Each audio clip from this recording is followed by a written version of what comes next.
Assalamualaikum warahmatullahi wabarakatuh. Nama saya Rifki Afril Ananda dari kelas 11 MIPA 3. Saya akan menceritakan atau menjelaskan materi tentang peristiwa Rengas Dengklok. Latar belakang peristiwa Rengas Dengklok yang pertama adalah kekalahan bangsa Jepang, yaitu pada saat itu menjajah bangsa Indonesia. Jepang menyatakan dirinya kalah setelah kota penting mereka yaitu Hiroshima dan Nagasaki dibom atom oleh Amerika Serikat. Kekalahan tersebut pada akhirnya mampu tercium oleh para kemerdekaan bangsa Indonesia.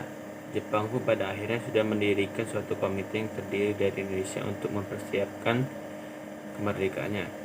Beberapa golongan menilai bahwa komite tersebut masih tidak lepas dari tangan bangsa Jepang, sehingga golongan ini melakukan usaha perjuangan kemerdekaan tanpa campur tangan bangsa Jepang sedikit pun. Hal inilah yang menjadi latar belakang kedua dan terjadi peristiwa Rengas Dengklok. Latar belakang selanjutnya adalah perbedaan pendapat yang terjadi antara golongan muda dan golongan tua dalam rangka memproklamasikan kemerdekaan Indonesia. Golongan tua lebih setuju untuk menunggu proses pertandingan dengan komite panitia kemerdekaan yang disusun oleh kemerdekaan Indonesia. Sementara golongan muda lebih setuju untuk segera langsung memproklamasikan kemerdekaan bangsa Indonesia tanpa menunggu keputusan panitia kemerdekaan bentukan Jepang atau PPKI. Golongan muda sangat ingin untuk merealisasikan hal ini karena melihat posisi kekalahan Jepang dan terjepit itu sebagai sebuah kesempatan emas. Tujuan dari peristiwa ini tidak lepas dari peran para anggota muda yang ingin segera menyatakan proklamasi kemerdekaan Indonesia sesegera mungkin. Para anggota muda ingin mengamankan para tokoh ke suatu tempat yang aman. Tempat yang aman ini jatuh kepada Rengas Dengklok yang berada di daerah Karawang, Provinsi Jawa Barat. Golongan tua yang nantinya menjadi presiden dan wakil presiden pertama Republik Indonesia ini diamankan ke dalam sebuah rumah sederhana milik petani. Rengas Dengklok dipilih karena dinilai sebagai tempat yang paling aman dan antara tempat yang lainnya. Tempat ini dinilai dapat menghindarkan para golongan tua dari intervensi pihak luar. Rengas Dengklok dinilai paling aman karena berdasarkan perhitungan secara militer. Tempat ini jauh dari daerah Jakarta dan juga Cirebon. Wilayah Rengas Dengklok juga dipilih karena tempat ini dengan mudah mengawasi pergerakan tentara Jepang dari arah Jakarta dan juga Bandung. Kronologi peristiwa Rengas Dengklok yaitu tidak lepas dari pengumuman bangsa Jepang oleh Kaisar Hirohito pada tanggal 14 Agustus tahun 1945, tepat sekitar seminggu setelah proses pemboman kota Hiroshima dan Nagasaki oleh tentara sekutu yang diperkasai oleh Amerika Serikat. Para pemuda yang bekerja di kantor berita Jepang yang bernama Dorme dengan cepat merespon berita tersebut sebagai kabar baik dan diteruskan kepada rekan-rekannya di tanah air. Sementara golongan tua pun belum tahu akan hal tersebut. Pada saat itu, wakil dari golongan ini yaitu Soekarno dan Muhammad Hatta sedang berunding dengan panglima tertinggi Jepang di wilayah Asia Tenggara, Marsekal Terauchi.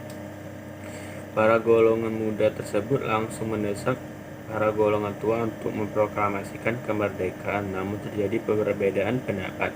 Akhirnya berdasarkan keputusan rapat pada tanggal 16 Agustus 1945 yang diikuti oleh Soekarni, Mawardi dan Sudanco Singgi memutuskan untuk segera mengamankan para golongan tua seperti Soekarno dan Muhammad Hatta. Sudanko diputuskan untuk diberi tugas menculik kedua golongan tua tersebut. Proses penculikan ini juga tidak lepas dari bantuan militer dan pihak militer lainnya. Para golongan tua yang diculik itu akhirnya diamankan ke Rengas Dengklok sehari penuh. Tidak keberadaan Soekarno dan Muhammad Hatta di Jakarta membuat anggota kelompok tua lainnya Ahmad Subarjo untuk mencari keberadaan kedua orang tersebut. Akhirnya para golongan tua pun tahu kalau rekannya tersebut diculik oleh para golongan muda, sehingga dilakukanlah perundingan antara golongan tua yang diwakili oleh Ahmad Subarjo dan wikaan dari golongan muda. Hasil pertemuan tersebut adalah keduanya menyatukan sepakat untuk segera memproklamasikan kemerdekaan bangsa Indonesia. Kesepakatan itu juga tidak lepas dari syarat-syarat tertentu.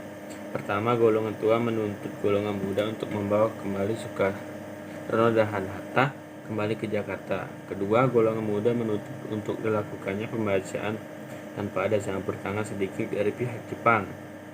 Pada akhirnya, pada golongan tua yang diwakili oleh Yusuf Kunto dan Ahmad Subadjo menjemput Soekarno dan Hatta ke Rengas Dengklok sambil didampingi oleh Sudiro. Soekarno dan Hatta kembali ke Jakarta pada jam 11 malam tanggal 16 Agustus 1945 dan singgah di rumah Laksamana Meida yang berlokasi di Jalan Imam Bonjol nomor 1, Menteng.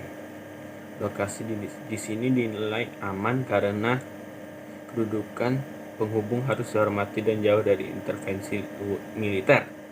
Soekarno dan Hatta beserta anggotanya sudah sangat semakin yakin untuk memproklamasi kemerdekaan Indonesia terlepas dari tangan Jepang. Pasalnya, sesaat setelah mereka kembali ke Jakarta, mereka juga telah melakukan perundingan dengan pihak Jepang. Namun Jepang tidak sepenuhnya setuju. Akhirnya setelah itu Soekarno dan Hatta beserta rekan lainnya segera menyusun naskah teks proklamasi di rumah Laksamana Maeda.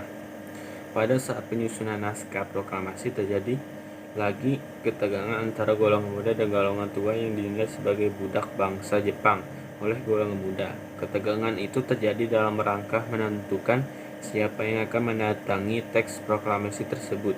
Muhammad Hatta mengusulkan bahwa semua hal yang hadir pada saat itu menandatangani naskah tersebut, mencontoh proklamasi kemerdekaan bangsa Amerika Serikat. Hal itu tidak setuju sampai pada akhirnya Soekarno mengusulkan bahwa naskah itu cukup ditandatangani oleh Soekarno dan Hatta sebagai wakil bangsa Indonesia. Hal itu disetujui oleh semua orang yang hadir pada saat itu. Setelah penulisan naskah, para golongan tua pulang ke kediamannya masing-masing sekitar pukul 4 pagi tanggal 17 Agustus 1945. Naskah yang sudah dibuat itu diserahkan kepada Said Melik untuk diketik. Akhirnya pembacaan teks proklamasi dilakukan di rumah Soekarno yang berada di Jalan Pegangsaan Timur nomor 56 yang sekarang dijadikan sebagai monumen proklamasi. Pembacaan teks proklamasi tersebut dibacakan pada pukul 10 tanggal 17 Agustus tahun 1945 dan ditetapkanlah tanggal itu sebagai hari kemerdekaan bangsa.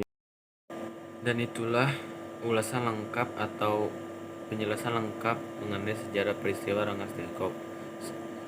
Dan saya akhiri, wassalamualaikum warahmatullahi wabarakatuh.